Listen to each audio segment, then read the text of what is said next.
지난주에 예수님께서 산상수훈을 마치시고 다른 목적을 위해서 내려오신 이야기를 말씀드렸습니다. 그 첫 번째 내려오셔서 한 사건을 이루셨는데 그게 뭐냐면 나병 환자를 고쳐주신 사건이었습니다. 이 사건을 통해서 우리에게 주시는 교훈이 있었습니다. 율법의 행위대로 율법의 행위로 그런 것들이 해결되는 것이 아니라 말씀에 의해서 해결되는데 특별히 죄의 문제가 해결되고 그로 인해서 영원한 세계에 들어가게 된다. 그래서 말씀은 예수 그리스도다라는 말씀을 드렸습니다. 이것이 바로 예수님이 산에서 내려오신 또 다른 목적의 하나입니다. 율법을 초월해서 나병 환자를 치료하신 주님은 오늘 예수님을 찾아온 한 사람을 만나죠. 누구입니까? 백부장을 만납니다. 잘 아시겠지만 먼저 백부장이 누군지 한번 살펴볼까요? 오늘 예수님이 들어가시는 가버나움은 굉장히 당시에 중요한 도시입니다. 다시 말씀드리면 가버나움은 무역의 요충지고 교통이 발달한 도시인 거죠. 로마 정부는 여기를 굉장히 중요시 여겼습니다. 그래서 그 지역 가버나움을 통해서 뭔가를 하고자 했습니다. 그건 다른 것이 아니라 세금을 걷어들이자. 그래서 무역이 많이 행해지니까 통관세를 내게 하고 교통이 많으니까 그런 교통을 사용하는 그 통행세를 내게 하자. 이 일을 위해서는 그냥 안 되니까 조직력 있고 힘이 있는 군사를 파견하자. 그래서 그곳에 군사를 파견하고 리더를 세웠는데 백부장을 세운 거죠. 그 백부장이 오늘 예수님을 만나는 장면이 나옵니다. 이 백부장은 정치, 경제, 사회, 문화, 군사 모든 부분에서 굉장한 영향력을 행사하는 사람. 통치자는 아니지만 통치자의 버금가는 역할을 하는 사람이 백부장이었습니다. 그렇습니다. 그 백부장이 예수님을 찾아와서 하인이 중풍병에 걸려 있으니까, 그리고 지금 심하니까 죽을 수도 있으니까 고쳐달라는 청을 합니다. 이 과정이 놀라운 사건이다라고 말하고 있죠. 같은 사건이 이 마태복음 말고 누가복음에도 똑같은 사건이 기록되고 있는데요. 누가복음 7장 1절부터 10절까지가 그 말씀입니다. 좀 다른 점이 있습니다. 누가복음은 장로들을 보내 백부장이 친구인 장로들을 보내서 예수님에게 청을 해라. 내 하인이 그렇게 됐으니까 와서 좀 고쳐달라고 이렇게 이제 말씀을 하고 있는 반면에 마태복음은 백부장이 직접 예수님을 만나서 청을 하는 장면이 나옵니다. 같은 사건인데 다른 거예요. 다르게 기록하고 있다는 거죠. 한 사건을 다르게 기록했다고 해서 기독교를 폄훼하는 사람들은 트집을 잡고 공격을 합니다. 어떻게 우리가 이해를 하고 어떻게 변론을 하고 어떻게 변증해야 될까 하는 과제가 우리에게 나왔습니다. 왜냐하면 같은 사건을 서로 다르게 기록하고 있으니까. 여기에 먼저 꼭 알아야 될 것이 있습니다. 두 복음서에 대한 얘기입니다. 마태복음의 독자는 유대인들입니다. 유대인들을 위해서 쓴 복음서가 마태복음이고, 반면에 누가복음은 유대인들을 위해 쓴 게 아니라 이방인들을 위해서 쓴 복음서입니다. 또 이방인 독자들에게 백부장이 얼마나 선한 일을 많이 했는지 그 중에 하나가 회당을 지어줬다라고 이제 선조는 그렇게 말씀을 하고 있죠. 왜냐하면 독자가 이방인이라고 했잖아요. 이방인들이 읽는 성경이기 때문에 이방인들이 좋아할 수 있는 말을 거기다 썼다라고 보는 것이 맞는 얘기죠. 마태는 이러한 과정을 사실 생략합니다. 왜냐하면 이 복음서는 유대인들이 듣는 거거든요. 그걸 좀 생략하고 직접 백부장이 예수님을 찾아와서 만난 것을 강조하고 있습니다. 왜냐하면 다시 말씀드리지만 양쪽에 두 복음서를 듣는 독자가 다른 층인 거예요. 다른 사람들인 거예요. 그래서 이 복음서가 조금 그렇게 결이 다른, 뭐 직접 갔느냐, 내 대신할 사람을 보냈느냐, 이런 것이 좀 다른 면이 있습니다. 그렇게 이해하시면, 두 복음서가 그런 목적을 가지고 기록됐다는 것을 이해하시면 쉽게 이해가 될 거라 생각을 합니다. 이 백부장은 유대인들에게 회당을 지어준 선행을 베풀었다고 앞에서 말씀드렸습니다. 그리고 병든 하인을 위해서 자기의 자존심이나 체면 같은 거 다 내려놓고 예수님을 찾아와서 겸손한 믿음을 가지고 자신의 종을 고쳐달라고 청을 한 겁니다. 그래서 우리는 이 백부장의 믿음을 본받아야 된다. 우리는 백부장의 믿음을 본받아야 된다. 시작. 그래서 백부장의 믿음을 본받자고 많은 설교를 하고 그렇게 또 오늘도 듣고 있습니다. 맞습니다. 그런데 한 번 더 생각해야 될 것이 있습니다. 하나님은 단순히 백부장의 믿음을 보시고 그 행위를 본받게 하기 위해서 이 사건을 기록하셨을까? 그렇지 않습니다. 이 사건을 그렇게 모아서는 안 된다. 왜냐하면 구원은 사람에게서 나오는 게 아닙니다. 그런데 하나님의 의가 표출된 이 말씀을 보면서 이 본문은 사실은 한 생명을 구원하는 문제를 다루고 있거든요. 그러니까 다시 말씀드리면 백부장의 믿음이 이 하인을 살린 게 아닙니다. 이걸 착각하면 안 돼. 그래서 우리가 보는 백부장의 믿음을 본받아야 된다는 것은 당연한데 백부장의 믿음이 한 생명을 살린 것은 아니다. 역할을 한 거지. 주체는 백부장이 아니다. 그걸 말씀하기 위한 목적을 가지고 있다. 로마서 1장 17절에 보면 복음에는 하나님의 의가 나타나서 믿음으로 믿음에 이르게 하나니 기록된 바 오직 의인은 믿음으로 말미암아 살리라라고 말씀하고 있습니다. 이 믿음은 여기에 보면 하나님의 의라는 얘기가 나와요. 하나님의 의로 말미암아 믿음이 생기더라 하는 얘기를 기록하고 있는 거죠. 그런 상황 속에서 믿음으로 주어진 그 구원, 영생은 에베소서 말씀을 보면 하나님의 선물이라고 말씀을 하고 있습니다. 에베소 2장 8절입니다. 너희는 그 은혜에 의하여 믿음으로 말미암아 구원을 받았나니 이것은 너에게서 난 것이 아니요 너 사람에게서 난 것이 아니다 라고 하면서 하나님의 의, 하나님의 선물이다라고 말씀을 하고 있습니다. 다시 말씀드리면 주님의 병고침의 사역을 통해 보여주시고자 하는 것이 있었다.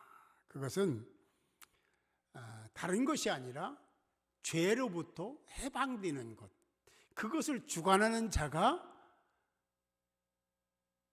백부장이 사람이 아니라 예수 그리스도 하나님의 아들이다 라는 것을 말씀하고자 함이 있다는 것입니다. 백부장의 믿음은 다시 말씀드리지만 우리가 당연히 본받아야 됩니다. 백부장의 믿음이 없었다면 그것도 그렇게 가지 않아요. 그래서 백부장의 역할은 분명히 있습니다. 그러나 오늘 말씀에서는 핵심 가치가 백부장의 믿음이 아니라는 거죠. 하인의 구원 문제를 다루고 있기 때문에 백부장의 행위 때문에 구원된 게 아니라는 걸 다시 말씀드리면서 예수님이 가버나움에 들어가실 때 이런 말씀이 있습니다. 한 백부장이 나와 간구했다라고 기록하고 있잖아요. 이 사건을 보면서 백부장이 스스로 그 하인의 생명을 구원하기 위해서 예수님께 나왔구나 하는 것을 얘기할 수 있습니다. 맞습니다.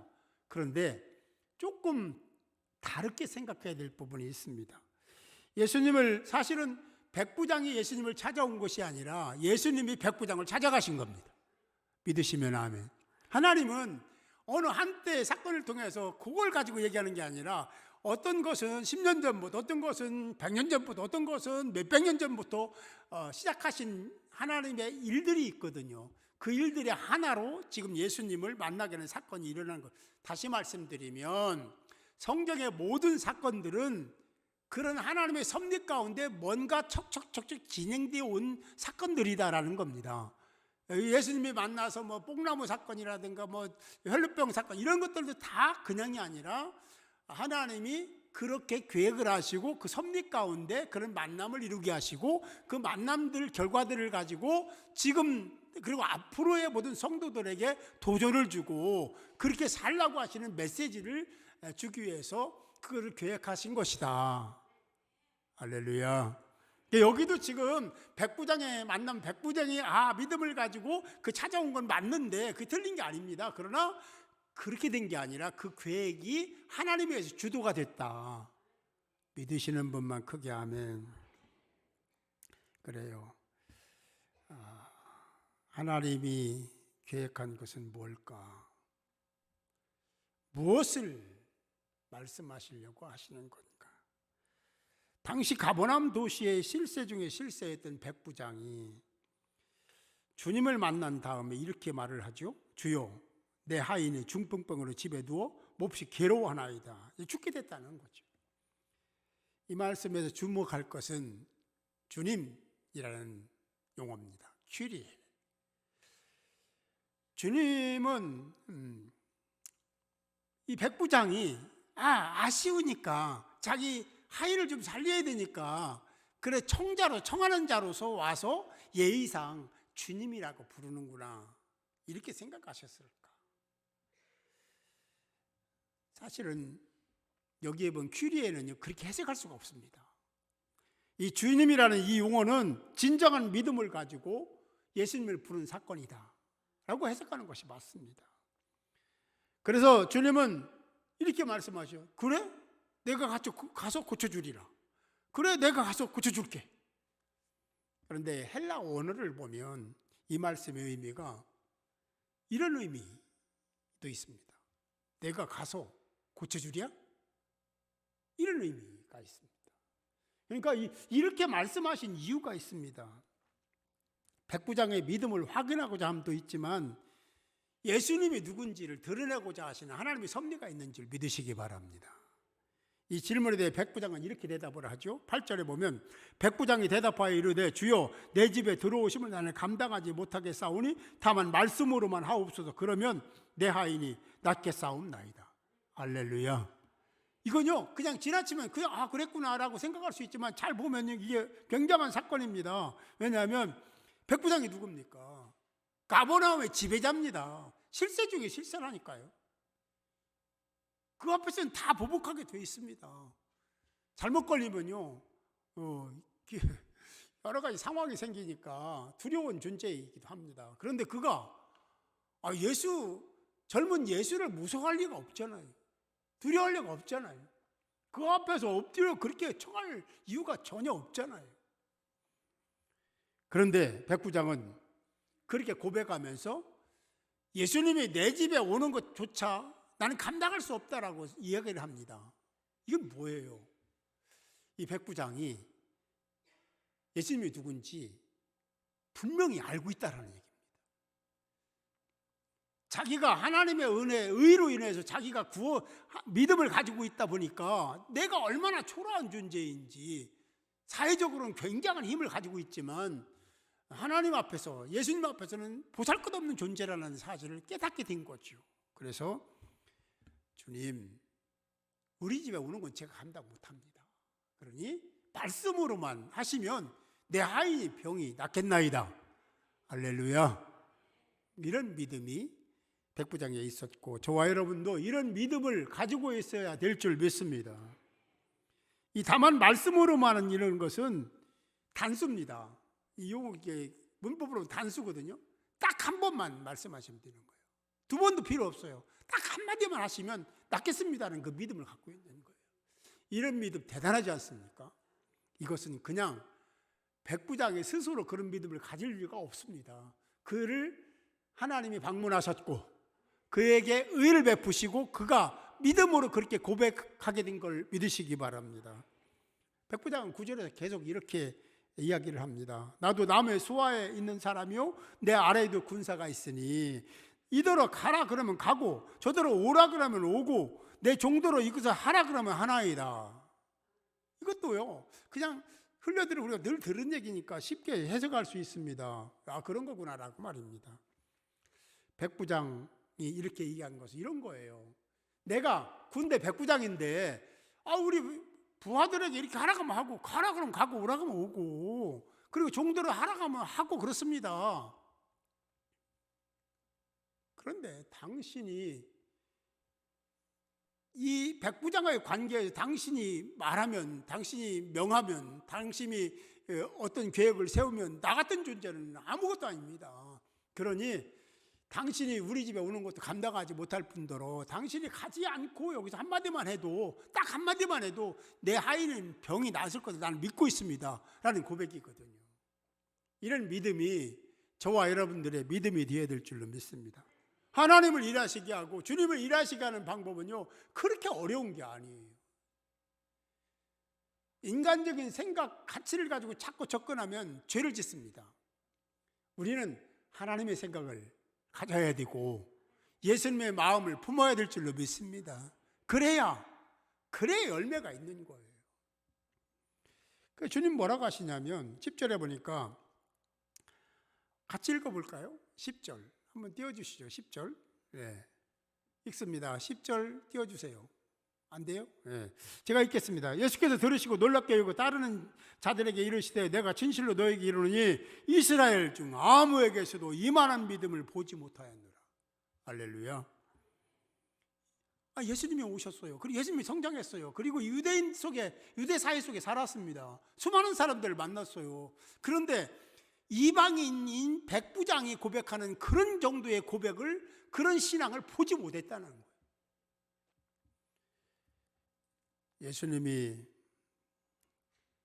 무엇 때문에 놀랐냐? 백부장이 그런 믿음을 가지고 있었기 때문에 놀란 것도 맞아요. 그런데 더 본질적인 것은 이 백부장을 하나님이 만지셨구나.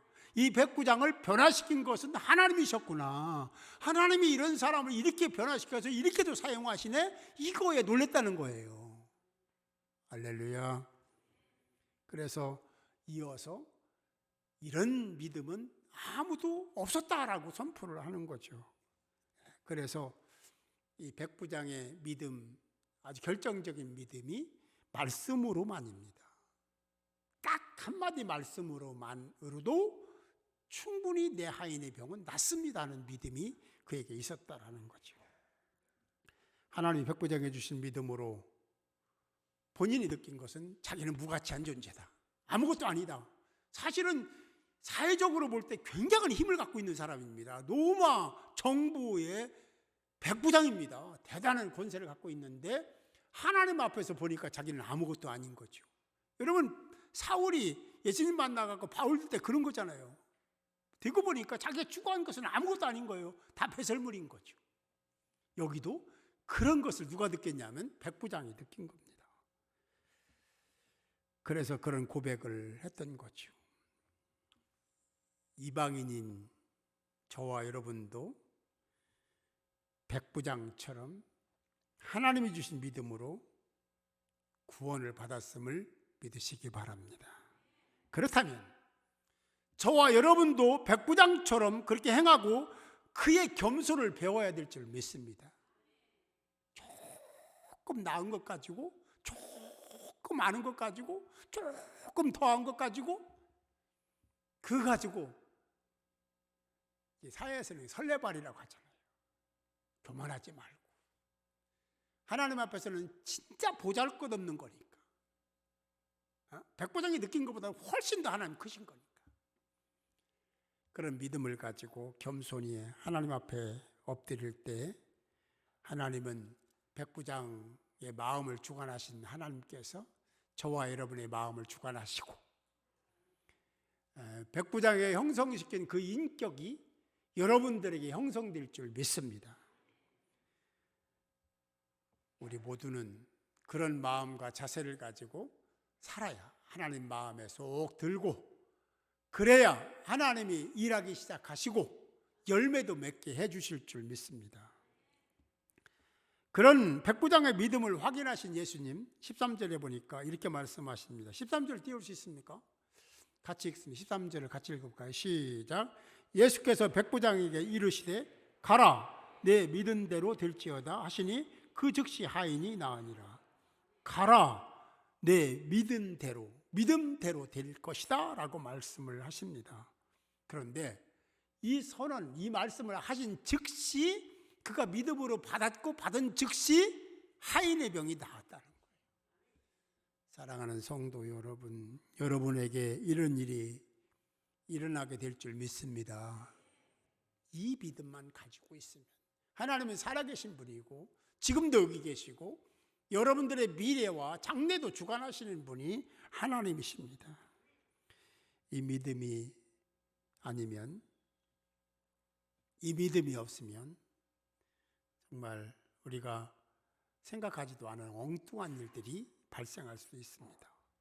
11절 12절에서는 이렇게 말씀합니다. 또 너에게 이르노니 동서로부터 많은 사람이 이르러. 여기 동서로부터 많은 사람이라는 것은요, 이방인들을 얘기하는 거고요. 아브라함과 이삭과 야곱과 함께 천국에 앉으려니와 누가? 이방인들이 천국에 아브라함과 이삭, 야곱과 함께 거기에 있을 거라고 얘기해요. 그리고 또 그 나라의 본 자손들은 유대인들을 얘기한 겁니다. 유대인들, 본 자손들은 바깥 어두운데 쫓겨나 거기서 울며 이를 갈게 되리라. 하나님을 신앙한다는 것은 대단히 중요한 겁니다. 우리가 세상을 목적으로 해서 사는 사람들이 많지만 우리는 하나님 나라를 목적으로 살죠. 그 나라를 바라보며 사는 겁니다. 여기서 경제적으로 그리고 건강 여러 가지 상황적으로 어려움 당할 수도 있겠지만 그게 전부가 아니라 과정일 뿐이고 결국은 하나님 나라가 여러분들에게 보장되어 있음을 믿으시기 바랍니다. 여기 보니까 유대인과 이방인이 주객이 전도됐습니다. 당연히 아브라함과 이삭과 야곱 곁에 누가 있어야 돼요? 유대인들이 있어야죠. 그런데 거기에는 유대인이 아니라 이방인들이 있고 진짜 있어야 될 유대인들은 바깥 어두운 데서 슬피 울며 이를 갈고 있을 것이다 라고 말씀하고 있습니다. 어떤 목사님이 설교하는 소리를 들었습니다. 교회 출석한다고 다 천국에 갈 것이냐? 아니 오래 다녔다고 천국에 다 가냐? 그분 얘기는 절대 아니다 라고 하시는 거예요. 저는 동의합니다. 오래동교회는 다 가실 줄로 믿습니다. 다 구원의 확신이 있어 다 갈 줄 믿어요. 그런데 교회마다 다 그러냐라고 할 때 아니다라는 거예요. 그 오래동교회는 100% 다 갈까? 모르죠.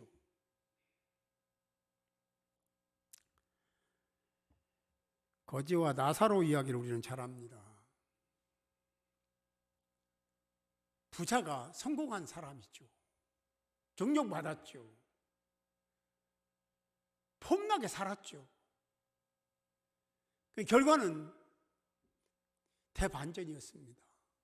그는 지옥에 갔고 거지 나사로, 정말 보잘것 없이 살았던 나사로, 무시당했던 나사로, 거렁뱅이였던 나사로는 천국에 갔습니다. 완전히 주객이 전도됐습니다. 사랑하는 성도 여러분, 오늘 말씀을 보면 백부장의 믿음으로 인해서 하인이 치료를 받았습니다. 그렇게 백부장의 믿음이 큰 구원의 기적을 이루는 데 사용된 사람이 된 거예요. 구원은 오직 예수 그리스도의 십자가 사건으로 구원을 받습니다. 하나님이 주신 믿음대로 사시기 바랍니다.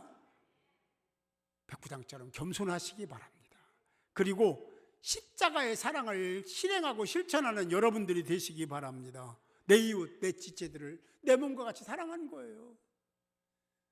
백부장이 그거 실천한 겁니다. 하나님의 의를 알고 나서 그걸 행한 거예요.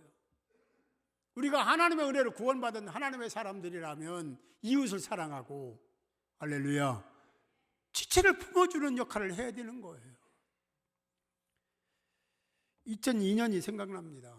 월드컵 때 사람들이 뭐를 외쳤죠? 그거 말고 뭐를 외쳤어요? 굉장한 캐치프레이즈가 하나 있었는데요. 꿈은?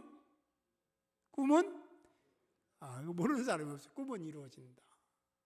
대단했죠. 열매도 있었습니다.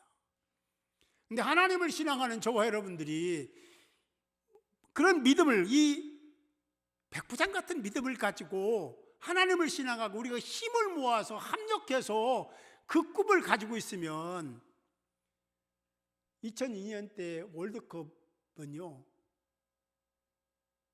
진짜 그건 아무것도 아닌 열매들이 나타나게 될 줄로 믿습니다. 예수 안에서 여러분의 믿음대로 꿈과 소원을 꼭 이루시고, 그리고 천국에 가셨을 때 하나님께, 주님께 잘했다 칭찬을 듣는 백부장처럼 이 세상에서 그렇게 살아가는 저와 여러분이 될 수 있기를 주님의 이름으로 축원합니다.